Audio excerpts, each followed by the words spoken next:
sudah ngebangun brandnya tuh mulai mungkin sekitar tahun 2018-an lah gitu. Nah, dia nanya gini, Mas Dodi, kenapa ya dulu strategi yang saya pakai di awal pertama kali saya membangun bisnis ini tahun 2018, itu bisa membawa bisnis ini sampai omset puluhan miliar. Bahkan pernah menyentuh angka hampir ratusan miliar. Tapi strategi yang sama saya ulang terus-menerus, sekarang kok hasilnya kayaknya biasa aja.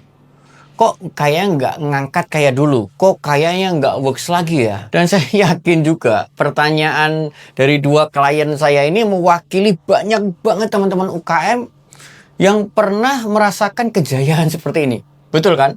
Dulu nih works banget di strategi, tapi kok sekarang gitu doang gitu. Pertanyaan saya gini, kalian pernah ngerasa gini nggak sih? Ngejalanin satu strategi dan hasilnya mantep banget, order ngalir, omset naik, tim wajahnya cerah semua. Terus strategi yang sama, persis ya, sama persis, itu diulang lagi sekarang, kok rasanya beda banget hasilnya.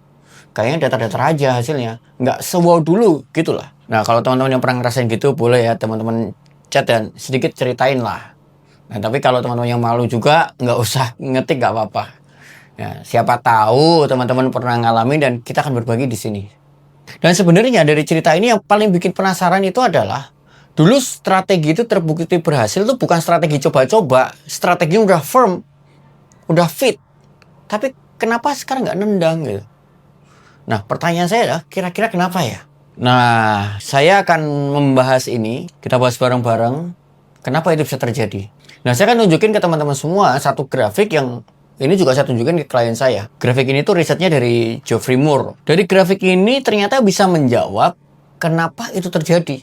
Sekaligus menunjukkan apa yang harus saya lakukan sekarang. Dan pada waktu itu pas saya tunjukin ini grafik ke klien saya langsung bilang, oh pantas aja, nggak works gitu. Karena kalau teman-teman baca grafik ini ya, grafik ini tuh bukan cuma ngejelasin kenapa strategi nggak jalan, tapi ini grafik juga bisa nunjukin jadi apa yang harus kita lakukan sekarang ya. Nah, ini nama grafiknya, nama grafiknya adalah kategori life cycle. Customernya membeli karena memang kebiasaan, karena mainstream, kompetisinya red ocean. Sekarang kita mau cari tahu strategi terbaik apa yang memang didesain untuk di fase 3, yaitu fase major. Nah, kalau di fase sebelumnya, di fase growth, teman-teman ya, untuk menarik perhatian customer, untuk mancing, itu masih cukup modal fitur doang. Misalnya ngomong lebih cepat, lebih murah, lebih praktis. Kalau jilbab berarti ngomongin lebih adem bahannya, desainnya menarik, itu udah cukup bikin buat customer pindah dari brand satu ke brand lain. Tapi di fase ini, customernya udah makin pinter. Ikan-ikannya udah makin pinter milih umpan. Udah kenyang tuh dikatain kayak gitu, disajiin fitur-fitur gitu, udah kenyang customernya. Di fase ini, itu fase yang dimana pasar tuh makin brutal ya. Disebutnya hyper competitive market. Di fase ini, fitur itu bukan lagi pembeda utama. Seperti yang saya sampaikan. Karena brand itu udah pada pinter ngomongin semua bilang yang terbaik, semua bilang tercepat, semua bilang termurah, semua bilang paling nyaman, kualitas premium, inovatif, apalagi sebutin, udah banyak banget. Efeknya apa? Customer itu jadi makin bingung gitu. Semua brand kok ngomongin hal yang sama ya? Semuanya kok terlihat mirip ya? Semuanya kok terasa generik ya? Akhirnya nggak ada satupun brand yang nempel di pikiran customer. Saya kasih contoh misalnya brand hijab. Di fase 2, kompetitornya belum banyak. Fase growth, kompetitornya belum banyak. Tadi ya, teman-teman masih ingat kan? Fase 2, kompetitor belum banyak. Brand hijab itu masih bisa menang pakai highlight fitur paling adem, bahan premium, jahitan paling rapi, itu masih bisa. Di fase 2 itu kalian bertarung pakai itu masih bisa. Nah, klien saya tadi bertarung pakai senjata itu works, keren gitu. Memang pada saat itu bekerja strategi itu. Karena memang belum banyak brand yang ngomongin seperti itu. Tapi begitu masuk fase 3, semua brand ngomongin hal yang sama. Customer scrolling IG, 3 brand atau lihat 5 brand fashion muslim, kok sama ngomonginnya, semua ngomongin premium, nyaman, adem, rapi. Customer lihatnya ini kok sama aja gitu. Apa hasilnya? Brandnya dilihat oleh customer, tapi nggak diingat. Terlihat oke, tapi ternyata nggak nempel melekat di customer. Karena semua pakai senjata yang sama, yaitu apa? Fitur. Contoh lagi yang skincare. Itu skincare yang klien saya omsetnya puluhan, miliaran itu. Budget iklannya aja pada waktu itu cukup gede banget tuh di Meta Ads ya. Di waktu itu masih Facebook Ads namanya. Itu budget iklannya sampai puluhan M sebulan. Hasilnya pun puluhan miliar. Keren banget itu. Desainnya untuk di Meta Ads pada waktu itu nggak keren-keren amat. Desainnya kalau boleh dibilang itu standar sama standar desain yang bagus itu jauh banget. Tapi works. Kenapa? Karena pemainnya masih dikit gitu. Jangan harap pakai cara yang sama, mancing dengan cara sama di fase 3. Nggak bisa. Kita beralih, coba kasih contoh lagi yang cafe. Saat di fase 2, misalnya nih ada yang bikin cafe di waktu itu, cafe ngasih fase 2. Interiornya estetik. Terus setiap sudutnya itu instagramable. Makanannya lucu, viral. Itu bisa jadi pembeda. Bisa jadi keunikan. Tapi di fase 2. Tapi begitu kategorinya di fase 3, banyak brand yang melakukan hal yang sama. Apa yang tadi disebutin, itu bukan keunikan. Itu bukan added value. Tapi itu sudah dari standar, dari nilai. Instagramable itu sudah hal wajib. Bukan lagi satu punya value nilai tambah. Ketika semua kafe sudah menganggap 3 tadi itu adalah hal yang standar, maka semua tempat, semua kafe jadi Instagramable kan?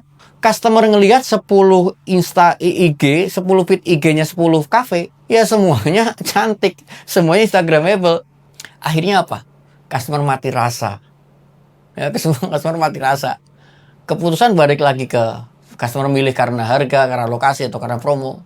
Kenapa? Karena customer nggak dapat alasan yang fundamental, alasan yang esensial dan meaningful buat customer. Kenapa saya harus pilih cafe ini?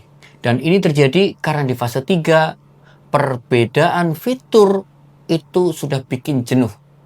Brand itu gampang banget copy paste di sini. Customer terlalu sering melihat hal-hal yang mirip-mirip. Makanya di fase ini, brand nggak bisa ngandalin fitur doang untuk mancing customer. Jadi Mas Dodi, apa yang harus dilakukan brand saya di fase ini? Apa yang harus saya lakukan di fase 3 ini supaya saya bisa winning? Nah, solusinya sebenarnya adalah begini. Membuat sebuah keunikan itu yang nggak mudah ditiru. Dan ini butuh lebih dari sekedar fitur ya. Saya tahu itu kata kuncinya ya. Yang tidak mudah ditiru dan itu lebih dari sekedar fitur. Nah, disitulah pencarian saya. Saya bertanya, dalam hati saya bertanya, gimana ya caranya brand itu bisa menang tanpa harus berlomba fitur? Fitur A, fitur B, fitur C. Ada nggak ya buktinya ya? Sampai pada akhirnya saya ketemu satu buku yang mind blowing banget buat saya. Saya temuin buku ini sekitar tahun 2003, ya, 22 tahun yang lalu. Ditulis oleh konsultan marketing legend dari Amerika, Jack Trout. Judul bukunya apa? Positioning Battle for Your Mind. Insight besarnya begini. Di pasar yang super hyper kompetitif katanya, jangan lagi perang soal fitur. Karena fitur itu sesuatu yang paling mudah ditiru. Cara kamu bertanding, bersaing di hyper competition, caranya adalah perang persepsi unik, kata Jack Trout. Kata kuncinya, perang persepsi unik. Nah, disinilah kemudian muncul satu kalimat yang disampaikan oleh Jack Trout. Nah, ini menarik ya. Menjadi berbeda di pikiran, bukan hanya sekedar di produk. Jadi, yang berbeda itu sampai di tahap pikiran customer terhadap produknya. Dan kata-kata ini tuh bukan asumsi saya pribadi ya, tapi ini tuh sebenarnya inti dari strategi branding yang paling powerful hari ini. Sebuah brand itu bisa terasa banget berbeda, padahal produk aslinya sama, mirip banget, bahkan bisa jadi sama secara bahan, pabriknya dibuat tempat yang sama, suppliernya sama. Tapi kenapa orang tetap bisa jadi memilih brand A bukan brand B? Meskipun keduanya terasa mirip dan terasa sama. Contoh logikanya air mineral gitu. Kenapa mereka lebih rela bayar lebih untuk sesuatu yang sebenarnya secara fungsi ya mirip-mirip? Sekali lagi, karena perbedaan itu bukan ada di produknya, tapi cara customer mempersepsikan. Bukan soal kenyataan di lapangan, tapi soal apa yang tertanam di kepala customer. Dan sejak saat itulah saya mulai menerapkan pendekatan ini ke berbagai macam brand klien-klien saya. Dan ternyata ini jadi senjata pamungkas yang paling relevan untuk menang di fase 3. Fase pasar yang super kompetitif.